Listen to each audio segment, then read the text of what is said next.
Before I even take my camera out of the bag, before I pick any lenses, before I even look at putting the tripod down on the ground, I make one decision that determines how this shoot is going to go. I think most photographers don't realize that they miss this moment, and they just go out, they just shoot and just hope for the best, and then find afterwards that it doesn't work like that. My name is Ben from G36 Photography. I'm going to show you how I actually run real life paid photo shoots in the UK, in real locations, real changing situations, changing conditions. I'm going to show you how I do it. Now, if I get this decision wrong, the whole shoot just goes down the pan. So the first decision is simple. I'm going to decide what is going to be the hero, like the main point of this image, and what's going to be the main star. Is it going to be the location? Is it going to be the light? Or is it going to be the car? Now, the car in question is a mini JCW convertible.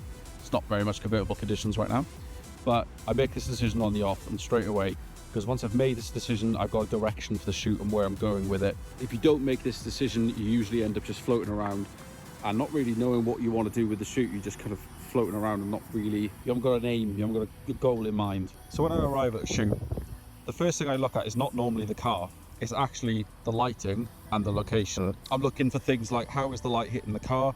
Obviously today it's a bit miserable and it's overcast, which is a nice soft light on the car, so I'm not really worrying about that. I look at the location, I try to see if there's anything I don't want in the photos. Is it messy? Does it complement the car? Now, being a black car, it's nice to have the colourful background. But yeah, once you kind of pick, is the car, light or location going to be the star of the show, you have a direction for where you want the shoot to go going forward. Now in this situation, the car is going to be the hero of this image because the lighting's not the best, and the location, as nice as it is, it's not anything special. So today we're going to focus on shooting the car. Now, there's a point, this is where most people mess up, in my opinion.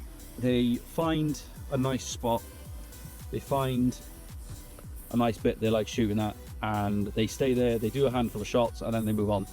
Now, what usually ends up happening when you shoot like this is you end up resetting after every single shoot. So you go to a spot, you do a handful of shots, and you move on.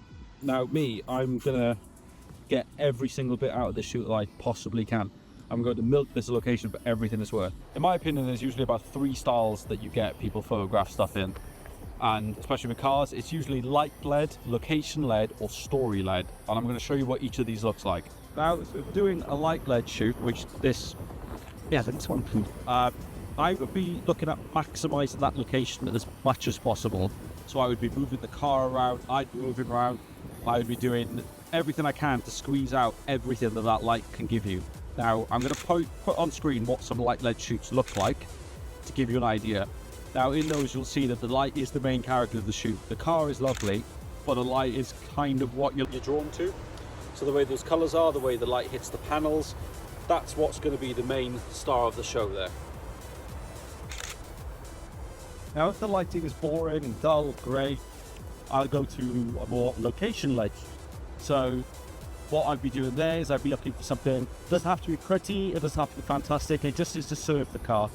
I don't want a location that's going to fight the shape of the car or make the car blend in. So like for example, now we're in a nice greeny, orangey, nature-ish with a road background, and that's going to really make this grey, dark grey, blackish mini pop. And I sometimes thought about either of those. It's not about beauty, it's not about any of that. It's about the story. Now, when you know what story you're trying to tell in the car, you frame it very, very differently. So if you've got like a cold morning, do it in rows, got driver's car in front of you, you know that's the story you're going to tell. Well, I personally found from experience, the quicker you make these decisions, you know what decision you need to make, the calmer everything gets from there on out, because you know exactly what you're trying to do, and then you start thinking ahead, you start thinking about how the edits are going to look, because you start shooting for it. It means your shoot just starts becoming a bit easier and a bit more direction on it, rather than just showing up and just hoping for the best. Okay, so right now we're on a car focused photo shoot. So I'm busy looking at controlling the reflections, getting rid of any messy background stuff, or trying to work around any dodgy backgrounds, and generally trying to just make sure that the car is the hero of this shoot. I don't want the light to take center stage. I don't want the location to take center stage.